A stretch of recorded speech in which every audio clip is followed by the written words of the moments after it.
So this is tips to engage your community in your orchard, and we are the Giving Grove National, and we're going to have this meeting recorded so that we can send you the recording afterwards with a bunch of resources and information that we're going to gather together at this meeting.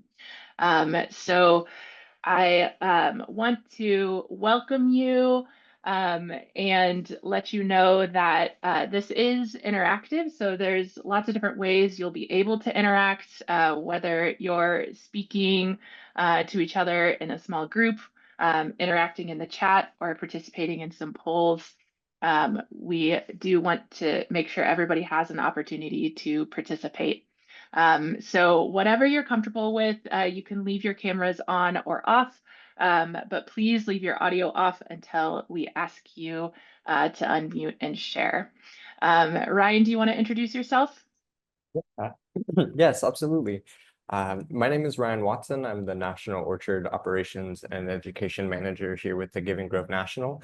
I'm so excited to be joining everyone. This is my first workshop with the Giving Grove, and it's just so inspiring to see people from all around the country, really some familiar faces and names and some new ones I'm looking forward to working with. We're going to be hosting workshops on a monthly basis from topics ranging from community building here, but also getting into the horticultural nitty-gritty. Our next workshop will be on dormant pruning. We'll be also doing holistic sprays and how to do some homegrown soil fertility later in the season. So we hope that you can join us at those as well. A little bit about my background. Community green spaces are very, very deep and meaningful to me. I started off in a community garden in Los Angeles. That led me to get involved with urban farming and school gardens in New York. And then working in orchards now here with the Giving Grove National. So I'm excited to hear everyone's suggestions and input and see all the great ideas that come out of this meeting. Awesome. Thank you, Ryan. Um, so my name is Ashley Williamson. I'm co-executive director at the Giving Grove. The Giving Grove is a national organization. We are based in Kansas City, but we have staff all over the country. So Ryan is based in New York, and we are a community orchard hub. So we support 16 programs across the country, and you may be connected to one of those programs.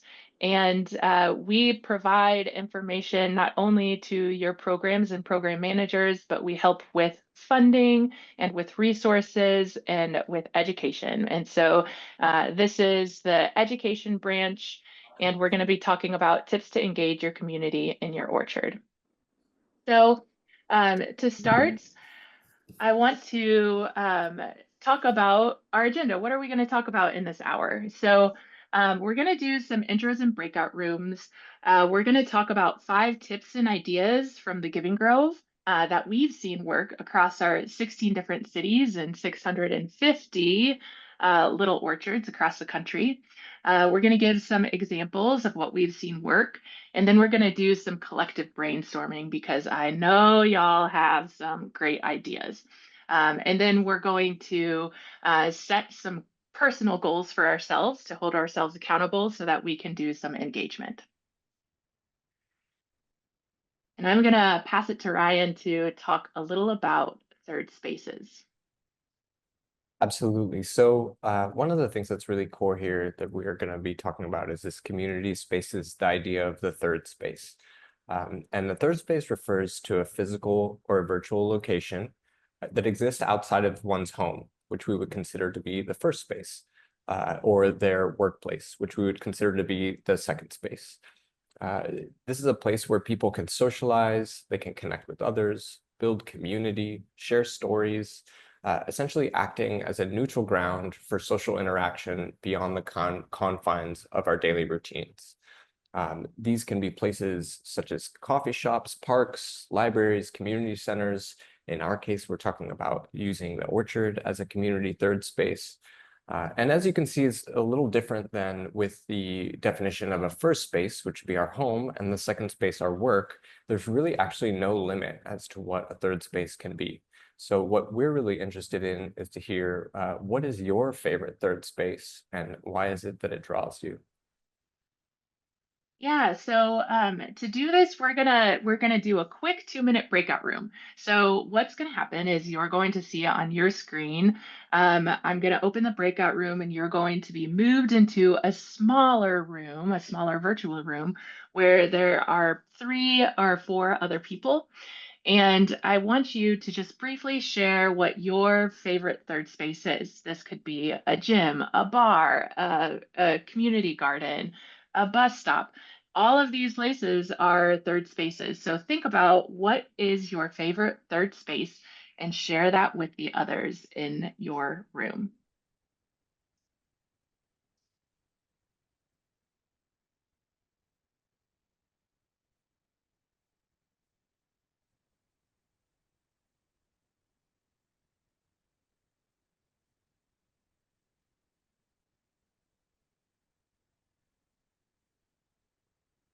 And hello, for those of us that are in this main room, let's share our favorite third spaces. I think we have a couple people in here. So, what is a favorite third space for you? And third spaces are separate from your home, separate from your work. It's your favorite community space. Oh, is this just us and Maida? Yep, it's just us and Maida for now. Hello. I'm gonna fix my video Hello. here in a second. I think it's just uh new computer, sorry. Yeah, no problem. Matt, do you have a favorite third space? Well, you say community. Mm-hmm. Um, I mean, I like the open spaces of natural areas, and those are community, but it's also a natural community too. So a little bit different there. I mean, open parklands are also great, I would say. So, Excellent. Hmm. and it is fun to run into people Okay. in natural areas. Um, There you are. it's Oh, there I am. My blinds are letting the sun on my face. Sorry. There we go. Yes. I'm sorry, Matt. Go ahead. oh, I pretty much said what I was going to say there. Okay. Well, third space, I guess so far I would have to say that it's probably John's Java and Jazz because Hey. they're such neat people Oh, the and far the too early. crowd's already great. So Yeah, meeting excellent. places. I like communing with people. I like hanging out. Awesome. Well, thank you for participating in those breakout rooms. As we're all back in this main room again, your choice whether to keep your video on and off, you can make that personal choice for yourself.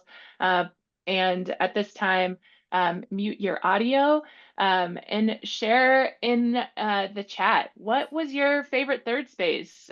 We heard about a jazz, was it a jazz bar? We have yoga studios, we have community gardens. So there's lots of different types of third spaces that we love. Um, and one of the points of talking about third spaces is that the Giving Grove, I bet you could guess what our favorite third spaces are. They're community orchard spaces.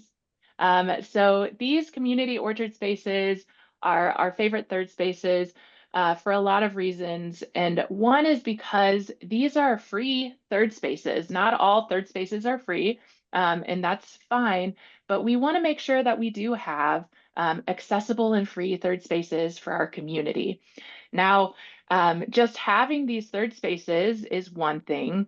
And the other piece of those third spaces is how do we get people to engage in those third spaces.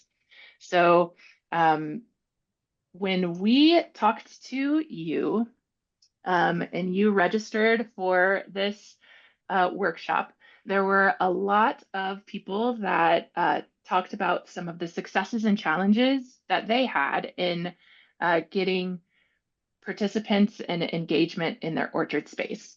You can see volunteers is one of this biggest one of like getting help in your orchard spaces, long-term volunteers, having people participate. That is one of the biggest pieces of this engagement. How do we find those volunteers? Where can we find them? You can see maintenance is another piece. And then some of the things that are common in orchards, like dealing with deer, dealing with Bermuda grass, some of those challenges that we come across. Donations, we can see that that is something that is here.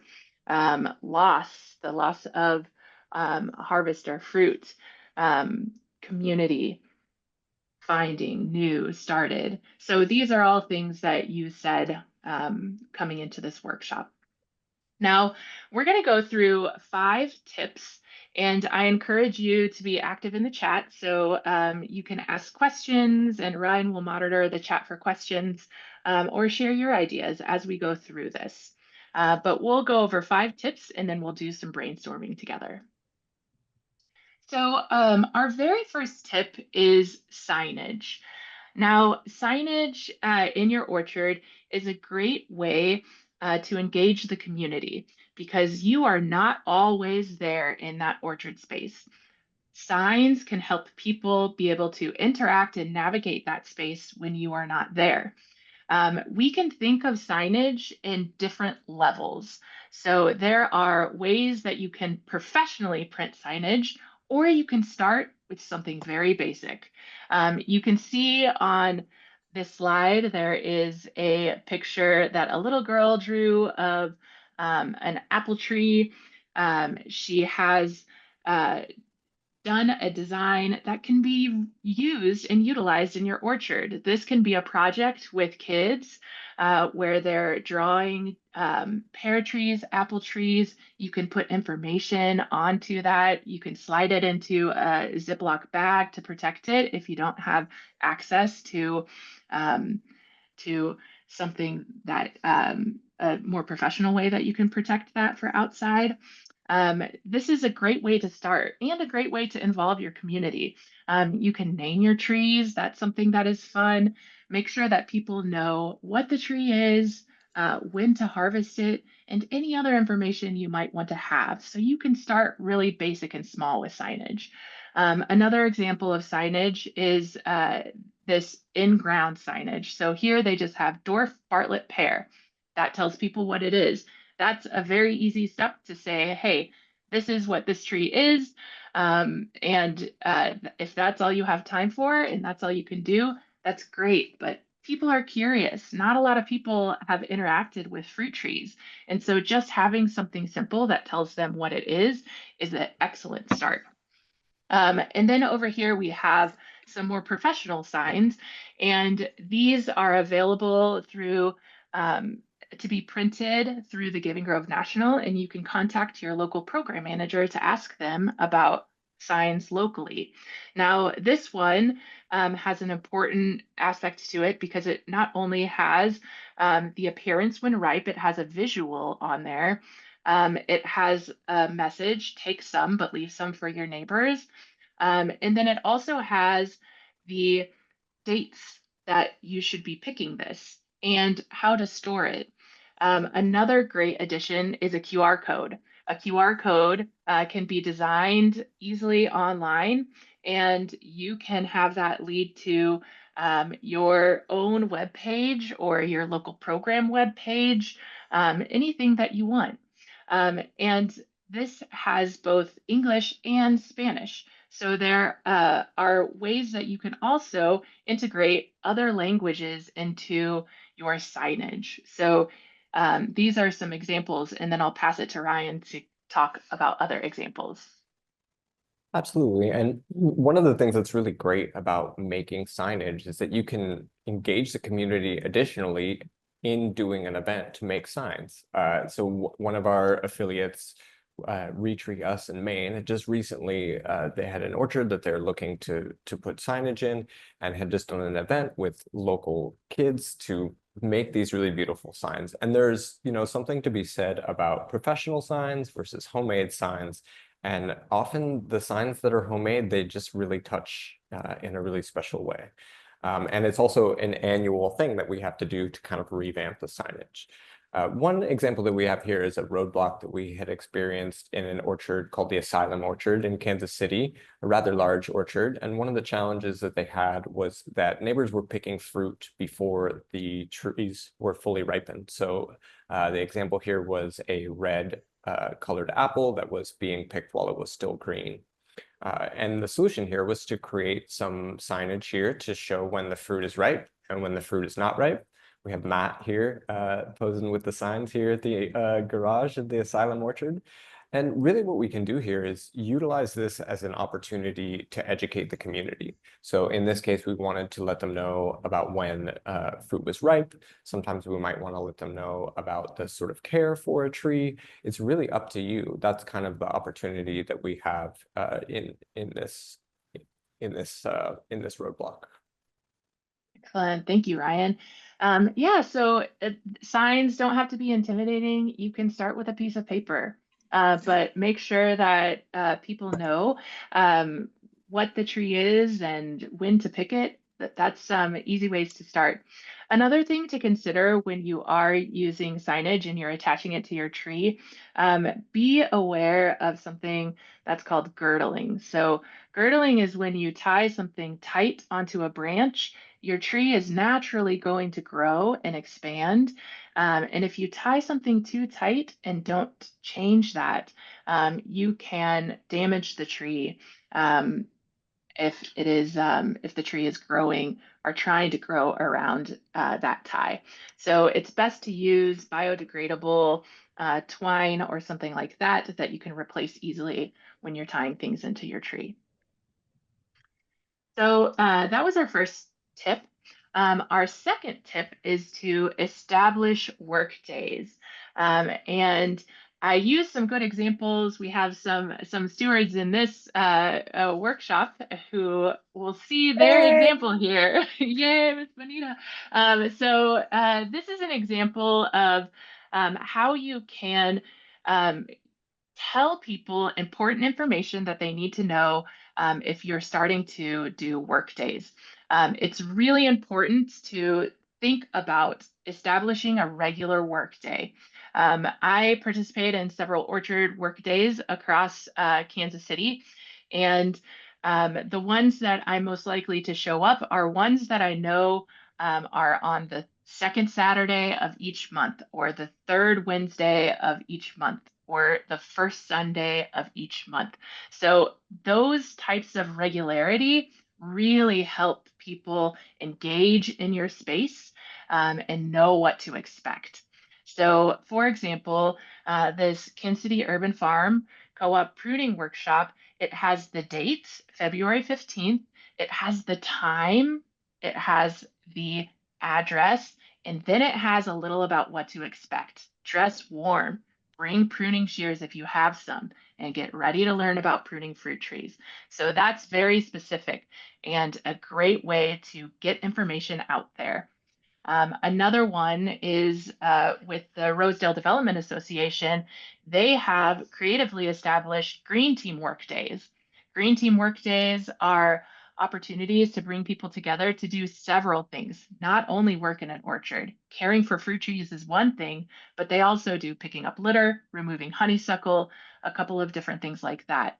So they have these Green Team Work Days where it's like a choose your own adventure and you can show up and start to work. So I think some of the best practices here are making sure that you're giving the information of date, time, address, and what to expect. And when you're thinking about these work days, you don't always have to go big. You can think about those really realistic things. I need help watering. Watering is something most people can do. Mulching is something most people can do. Weeding is something that most people can do. You can have your pruning workshops, or you can even do pruning separately if you don't want people having pruners or handling loppers or climbing ladders. You can make sure that those are separate. But having some accessible work days where people can come together and do something collectively is a great place to start. So our tip 3 is asset-based community development. The acronym for this is ABCD. This is a really easy way for you to start to look at your neighborhood differently. So what I did, I am close to an orchard called Fisher Park Orchard in Kansas City.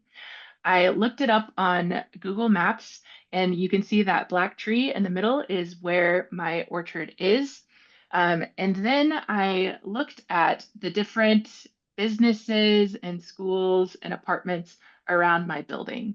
So here, I'm taking a fresh look at my neighborhood. We have sometimes trouble getting people to our work days. So I can take a look at this and say, okay, what are some ideas that I can have? There's the Mount Carmel Baptist Church. I know that they could be a good group to go to and say, hey, did you know we have an orchard down the street? Would you like to organize a work day with us? We have Belrose Manor and Springfield Park Apartments. These apartment complexes are great places to hang flyers. I can go to those places and let people know that there's a community orchard nearby.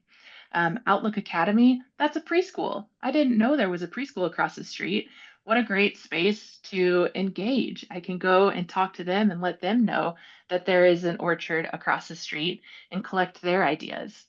A little further, we have KU Medical Center. So many ideas and places to connect there.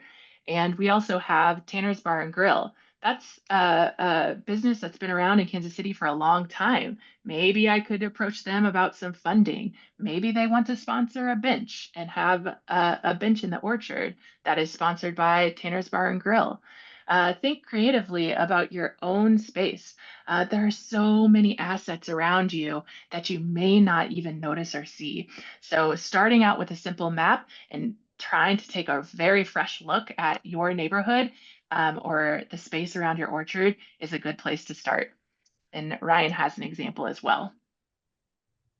So imagine we're here and you have put together your workday, you've made all your signage, but you can't seem to find enough people to help volunteer. This was an example that we had in Brooklyn here at the 61 Franklin Street Garden. We had just gotten access to the site. Luckily, through our community asset mapping, we had found a local tree local tree trimming service to deliver wood chips, but they had to deliver the wood chips on the sidewalk, and the city maintained that we had to remove them within an hour or we would get fined.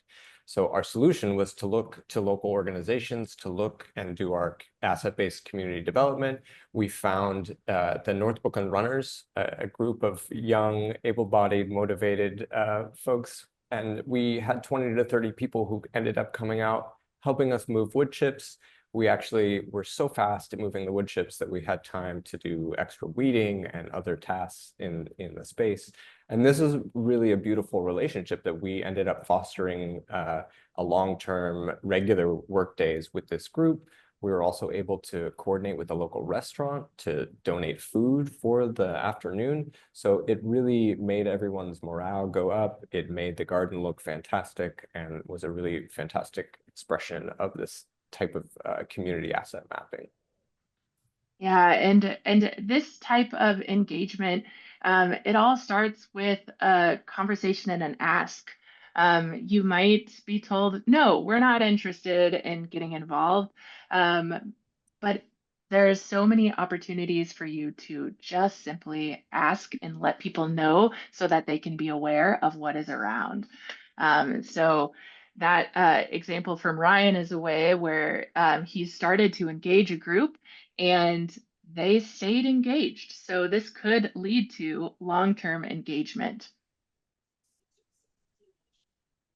So moving to tip 4, this is data. So there's lots of data that you can be collecting with your orchard. And some examples of this, we're going to give you two examples, is one, ecosystem benefits. So how much carbon dioxide is reduced by your orchard being there?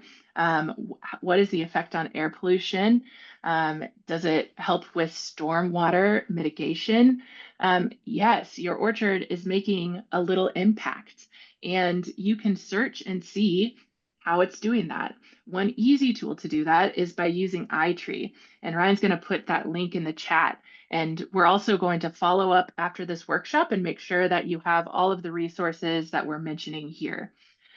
So iTree is a space where you can go and map your orchard in your city. You can map a tree, you can map your whole orchard, you can see what eco benefits your orchard has.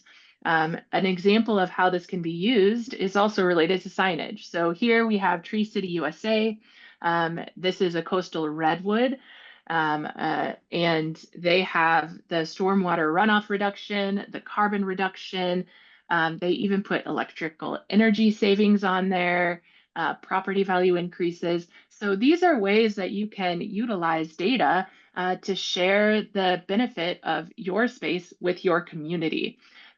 This is also something that your program manager, your local program manager can help you out with as well. But understanding your orchard and the impact of your orchard can really be engaging to people. And it can also be a way, if I were to go back to that asset-based community development, if I'm approaching a local bar and grill, this is good data for me to say, hey, did you know we have an orchard around the corner? This is what's in the orchard, and look what benefits this has to our community. Are you interested in supporting our space? So lots of ways that you can use data to engage. Another tool, and Ryan will put this link in the chat, is called Tree Equity Score. Tree Equity Score is really interesting at just a base level to look at. So Tree Equity Score, you will use this tool to look up your city, and you can see the green space distribution of your area. So here I did a map of St. Louis. So St. Louis people, these are your neighborhoods. So where we see orange is where there's low tree canopy and green space. And where we see green, that's where there's higher green space and higher tree canopy. This is a really good tool to use to understand your city. And if you are really interested in policy and advocacy, this can be a tool to use with your local government as well to tell them about the benefits of this green space. Or if you're trying to go after a small grant or support, this can be a way that you can use information that is hyper local to help you understand your own green space and show others the benefit of what you're doing. Now, a way that I've seen this work in action is with the Rosedale Development Association. There was a monument that they were reinvigorating and cleaning up to have a celebration there. And they wanted to have the monument more viewable from many different angles, and they were going to clear cut a bunch of trees around that area. I shared this tool with the executive director. She used iTree and Tree Equity Score and looked at that green space around there to say, we should not cut down this many trees. This is what we're losing if we do this. And they ended up changing their plan and backing up a little bit on how many they were going to remove. So it can be a really useful policy and advocacy tool, as well as a tool to just get you more knowledgeable about your own city and your own green space. So another example, our last tip for you is celebrations. So how are you bringing people to your space? How are you engaging them? So here we have a handful of different examples. We have a picture of a school orchard. They're celebrating the 10th birthday of their orchard. So every year they have a celebration where they say happy birthday to their orchard. If you don't know the birth date to your orchard, that's okay. Just make one up and start from there. It doesn't have to be exact, but I'm sure your local program manager knows the planting date, which is your orchard's birthday. So this is a time when they sing happy birthday to the trees and they make signs and go outside. And it can be a really fun event for the kids and for the teachers. And the kids will go home and tell their parents, and that is further engagement. There's art projects that you can do. You can see in a neighborhood orchard, they made this yarn hanging, and kids and adults came together, made some yarn hangings, and put them into the trees. That was a fun activity for them. Another activity is just having a gathering, a barbecue, bringing people together to play some yard games in the orchard, having anybody that walks by be able to come and get integrated. And then if you are thinking big, another example from the Kansas City Urban Farm Co-op, there's opportunities to have events where you can bring speakers or singers or do slam poetry in your orchard space. So there's so many different ways that you can engage the community through different aspects. And I'll have Ryan talk a little more about other opportunities. So one of the things that's really fantastic about these spaces is, and was shared in one of our breakout rooms, is that these community orchard spaces can really be utilized as community event spaces. An example we have of this is the Young Family Farm in Kansas City. They host an annual harvest dinner. This is photos from their third annual harvest dinner that just took place over the end of the summer. And one of the really fantastic things with this is that you have an opportunity to engage wider community. They are able to support local farms and businesses, to be able to create collaborations with local chefs, donations, and you really can trigger a wider exposure to the orchard, generating press, creating more exposure to folks who are interested in coming to be taking part in that space. This can range from, something like a very formal dinner in this case, but can also just be a picnic. I'll share that from our community urban farm space in Brooklyn, North Brooklyn Farms, we started doing just a farmer picnic, which turned into a weekly supper party, which became a huge thing for us that kind of was the basis of our community engagement. So there's really no limit to what kind of creative celebrations can take place in the orchard space. Yeah, and think about collaborations too. That asset-based community development comes into play here because you might have um, a, a an organization or a business that wants to do an event with you in that space. So I've seen yoga done in orchards. That can be something fun. I've seen pie baking contest happen in the orchard.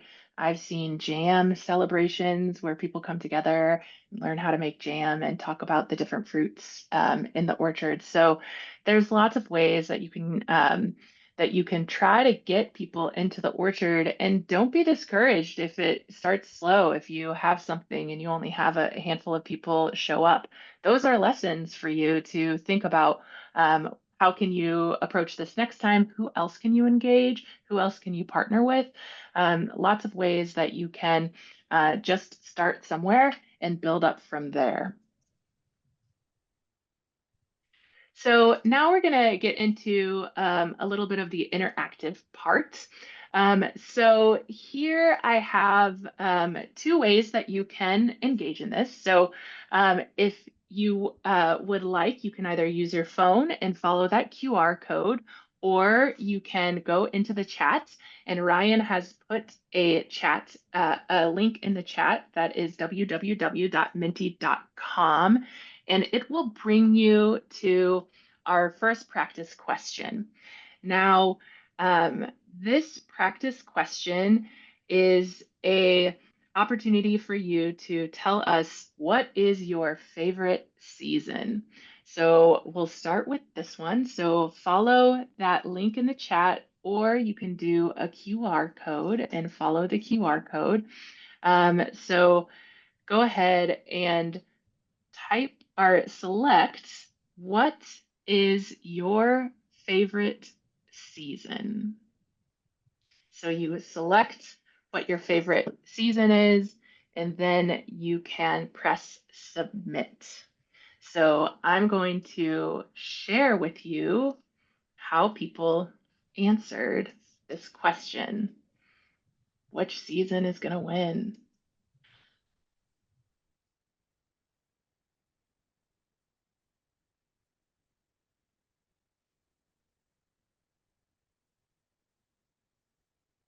All right, so it looks like 41% of y'all says spring season, which makes sense with this group. Spring is such a beautiful time of new beginnings and when our orchards start to bloom. I know that we're all here in the winter looking forward to a little bit of warmer days. So spring, we have a good section of people that says, don't make me choose, I love them all. Just who love that seasonality. I'm over here in this summer group. I could deal with the warm weather all the time. Look at this, we got a good section of fall and winter, folks. I see you. Some of you like the winter, and that is wonderful. So what is your favorite season? This was our practice, so you could understand how to use Mentimeter. Now, the next one that we're going to do is going to be one where you are going to type in an answer.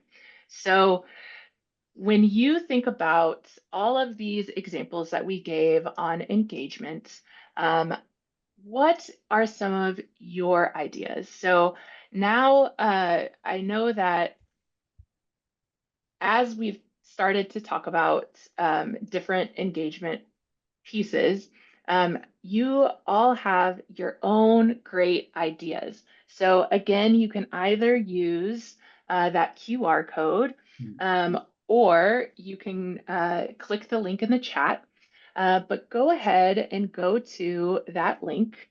And oh, I think the QR code is different than, so use the link, not the QR code. The QR code, I need to switch. But go to that link and type in what is something that you have as an idea to get people engaged in an orchard space.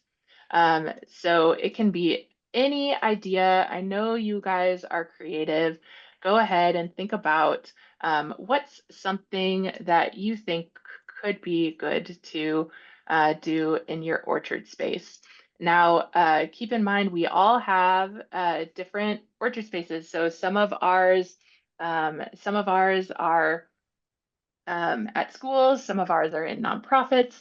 So there's a lot of different orchard spaces that we are engaging in. What is an idea that you have? There's no wrong answer here. So go ahead and take a look at other people's ideas as well to give you ideas to increase engagement. And we will share these ideas together. So start to think about what is an idea that you have to increase engagement in your orchard space.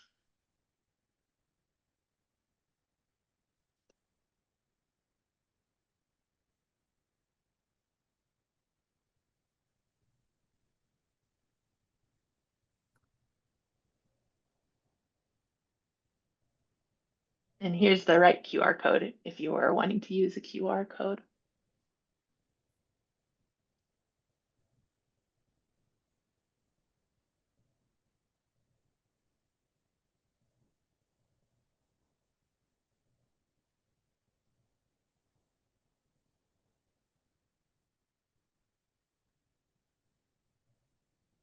So many great ideas.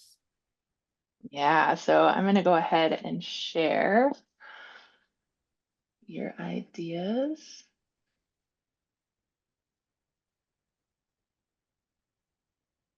We knew you would have great ideas.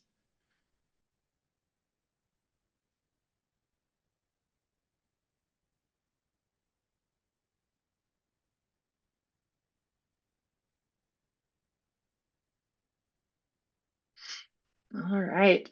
So here we have music nights in the orchard, partner with a recreation department at harvest time. Presenting data, they loved that idea. Ooh, certificates for volunteer hours for high school students. I've seen that work. That is an excellent idea. We have immunity kit creation, elderberry syrup, cough syrup, pollen tea. Awesome. A barbecue cook-off. This is also a great way. Barbecue cook-off is also a great way to. It's Debbie. That's me. What was that? Yeah. Hold on just a second. All good. Okay. Someone's answering a phone. So barbecue cook-offs is a great idea and a good way to utilize the wood that you've pruned out of your orchard. We have often found that people love to take the cherry wood or um, the cherry wood or the apple wood to use and in their orchards. Ryan, do you want to talk about any of the ideas?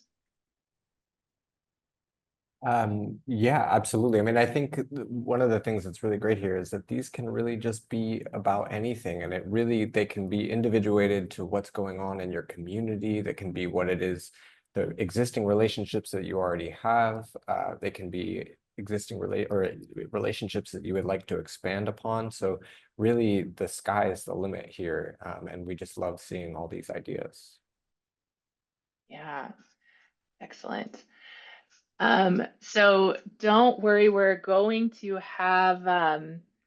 have all of these ideas we're going to put into a resource, a resource document, and we're going to share those all with you so that you can use that as an idea list to go back to if you're ever like, what do I do here? So great.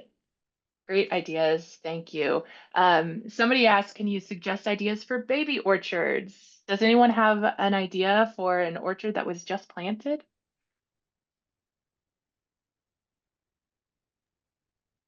I suggested that you could do a picnic in the orchard while you do blossom plucking. Mm. Oh. Yeah, and blossom plucking is a important practice that you do with orchards that are 1 to 3 years old.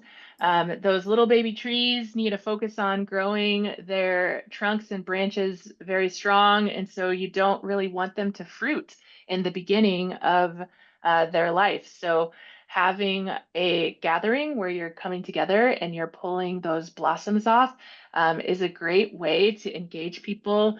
And it's a hard thing to do. So having some community support and saying, we've got to pull these beautiful blossoms off of our tree is a way that everyone can get together and gather. So yeah, it hurts my heart to pinch all the blossoms. I know, but it is very important to do within the first few years. So we have Elise raising her hand. Do you want to share?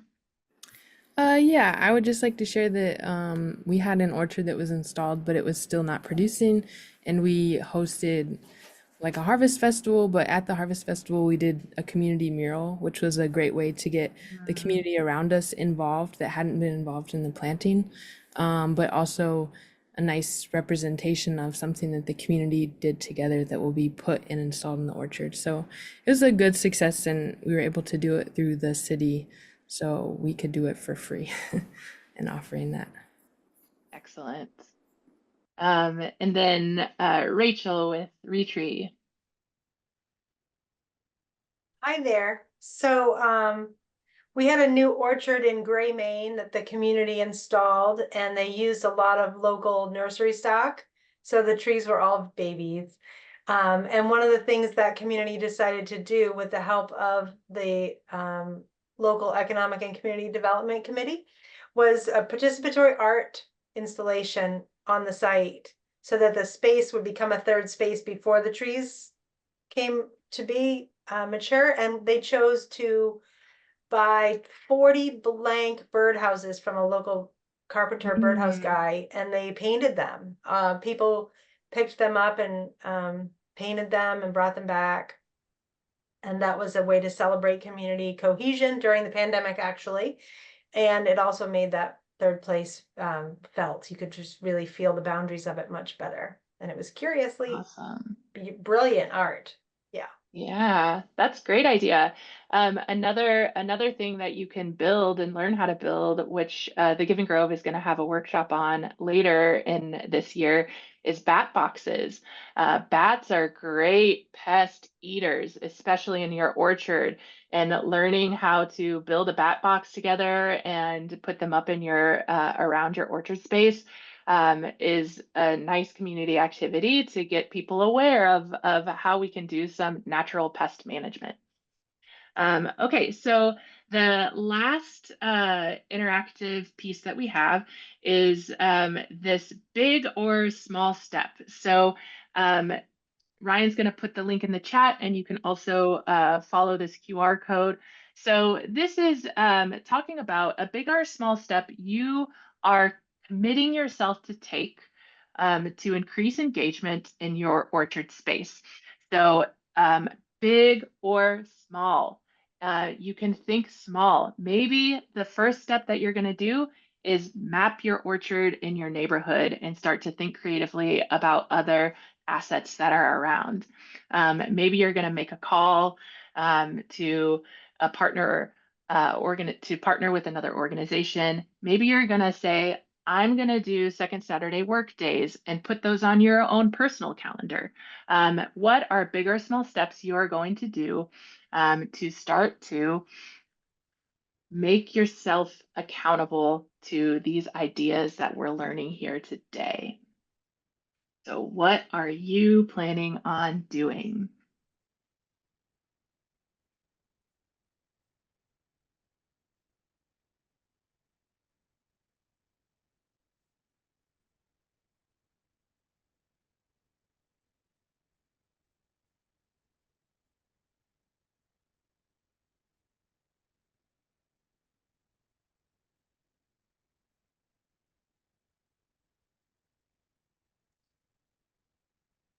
All right, let's take a look at what you said. All right, so someone's adding signage, a garden party, someone's planting a new orchard. So we have asset mapping, regular work days, signage, asset-based community work, map the neighborhood, social media awareness, brainstorming, community events and partners, sponsoring a tree fundraiser, yoga in the park. I love that.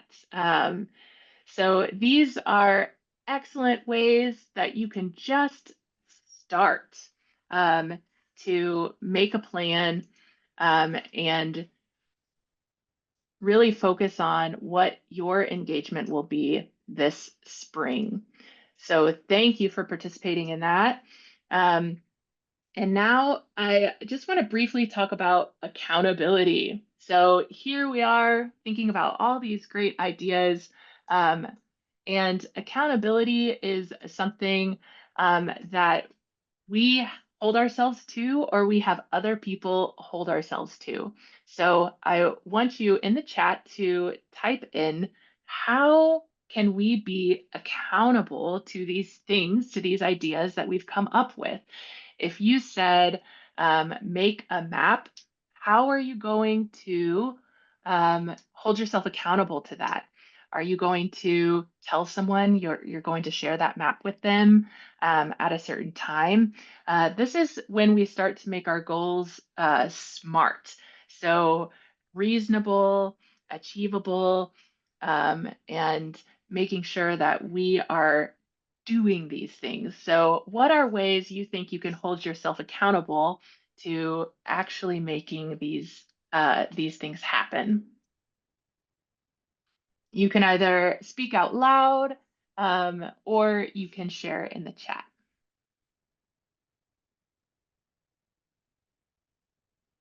Yeah, regular calendar reminders for work days where you can easily invite people. Create a group that'll help with the garden to make it happen. Writing it down for the team to see. Exactly. Little steps. Accountability means sharing, telling someone that you're going to do something and have them follow up with you. They don't even have to be involved in the orchard. It could be someone that is just going to follow up with you in a month and say, hey, did you do that thing that you said you're going to do?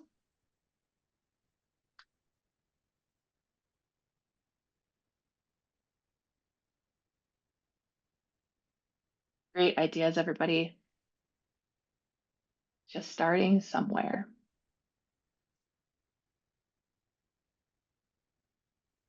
All right, so we're going to leave some time for some questions, but I want to make sure we end on time. We really respect your time and your participation today.